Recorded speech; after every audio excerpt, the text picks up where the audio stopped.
esteemed congressman or senator. Welcome to the future of the United States government. Welcome to the White Spring. Designed with comfort and safety in mind, the White Spring Bunker, located directly below the lavish resort of the same name, will act as your very own oasis in the event of a hostile nuclear strike. All you need to do is present the enclosed access card upon your arrival, and our automated bunker management mainframe will do the rest, guiding you through the process of getting to know your new home, all while supporting the continuation of the necessary functions of government. So when the inevitable comes, won't you join us at the White Spring?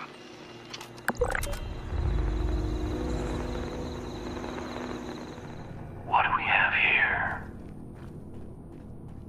No glaring mutations. Radiation exposure present, but recent. And brave enough to have found Sam Blackwell and come here anyway. You, Voltstock, are an impetuous bunch, aren't you? Impetuous we can use. Please, come inside.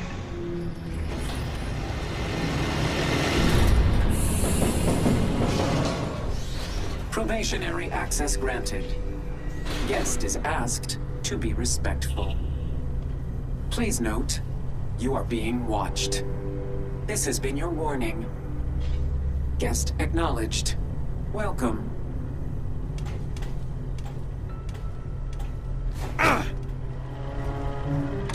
Greetings, General. Welcome to your nuclear launch training session. Over the course of the next 4 posters, you'll be taught everything you need to know about utilizing the Appalachian Automated Launch System. During your briefing, you should have been issued a nuclear key card. During an actual launch, you will need to insert the card into the designated slot before entering your launch code, at which point the key card will be consumed. Additional card drops will be brought in by automated convoy should the DEFCON rating continue to worsen. You may speak to your logistics officer as to the location of the pickup for your additional cards, should the circumstances arise. And oh, have they arisen. This DEFCON rating the General speaks of has been pegged at its maximum for some time now, due to the hazardousness unleashed by our earlier guests. The silver lining of this is that one can often find a keycard convoy en route somewhere in Appalachia. We're happy to use our restored surveillance tools to help you track them. Access any of the surveillance system terminals to initiate your hunt. To prevent misuse of Appalachia's automated missile silos, security measures for the region's nuclear arsenal have been increased well beyond any of our existing standards. Each silo has its own 8-digit launch code, which is valid for a single week. These codes are broken into 8 individual number-letter pairs, each carried by a designated officer who is under strict orders to guard their code piece with their life. The order of numbers has been encrypted using a series of methods to prevent improper deployment. The bunker staff of specially trained code decryptors will provide the officer corps with the code when it is renewed each week.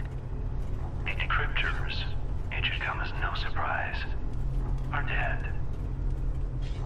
It will be up to you and your fellow members to decrypt each silo's launch code before they are regenerated.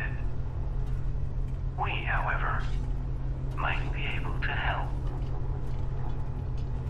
We've gathered all the information we could recover related to the codes and their encryption in the archives on this floor. It's also our belief that the flip card displays in this room had something to do with the code. What exactly, we leave up to you and your compatriots to uncover.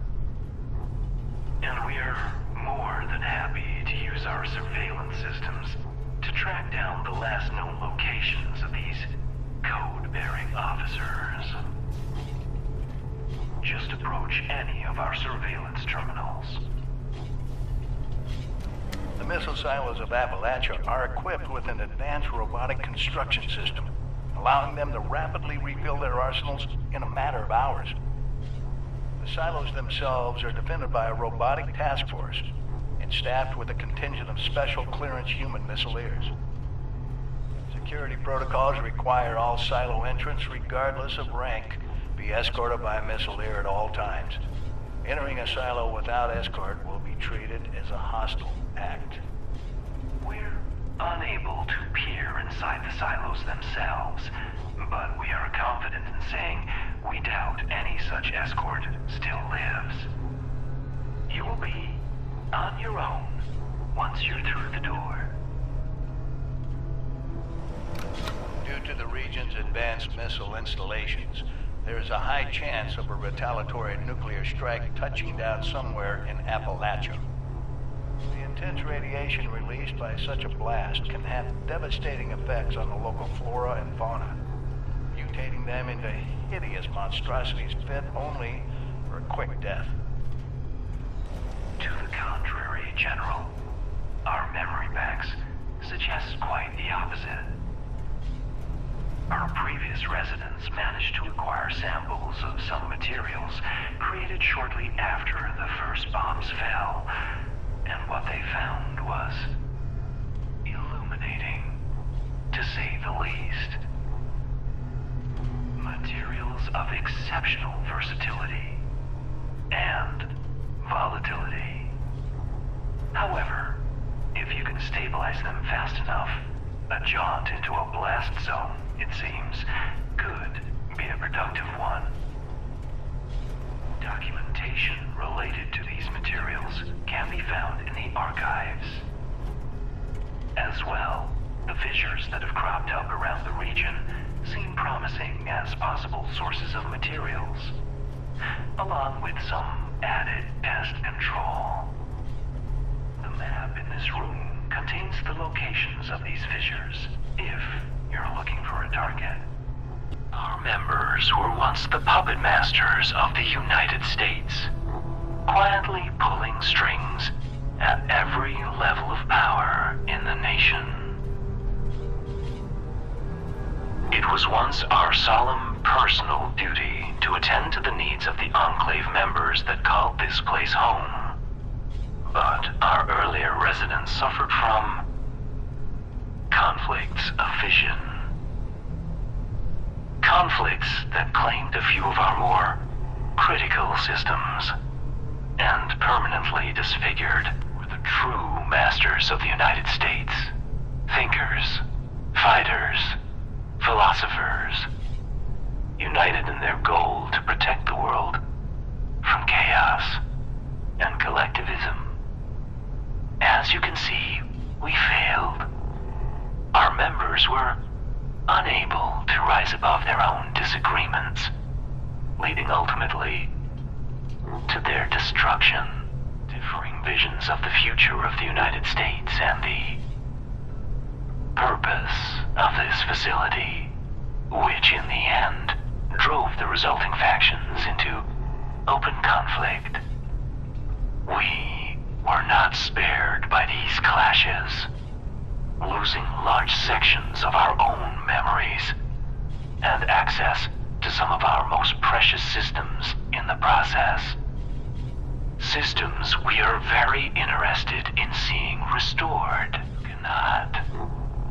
But trust is such an outmoded way of thinking. You have capabilities that we lack. We have functions and systems beyond anything you might ever see again in your lifetime. An agreement of mutual benefit between us seems the only logical approach. If that doesn't interest you, you are of course free to leave. We will not be offended. This facility also happens to be the one and only home of the command center for the region's nuclear missile silos. Our offerings are many. Now, with that out of the way, it's about time you got your hands dirty. There are a few key paths you should explore. Acquiring a nuclear keycard, hunting down a few code officers, and delving into the nature of the launch code's encryption in our archives.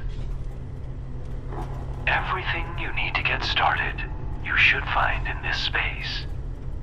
How to proceed, though, we leave up to you. But please, feel free to ask our terminals if you have any questions. Good hunting, General.